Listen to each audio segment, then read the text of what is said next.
આગળ વાત કરીએ તો સુરેન્દ્રનગર નજીક ભોગાવો નદીમાંથી પસાર થતો પોપટપરાથી રતનપર સુધીનો કાચો માર્ગ ધોવાઈ જતા સ્થાનિક લોકોને ભારે હાલાકીનો સામનો કરવો પડી રહ્યો છે।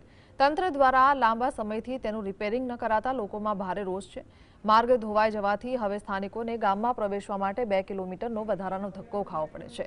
આટલું જ નહીં, ગામમાં આવવા માટે વાહન ચાલકોને દરરોજ 20 રૂપિયા ભાડું પણ ખર્ચ કરવું પડી રહ્યું છે।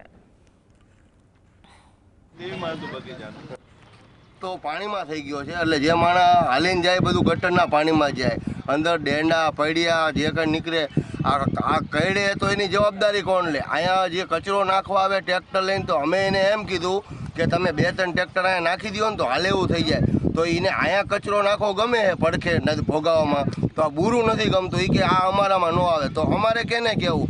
તો અમે એવી સરકારશ્રીને કે મ્યુનિસિપાલિટીને એવી નમ્ર વિનંતી કરવી કે આની વહેલી તકે તમે નોંધ લો અને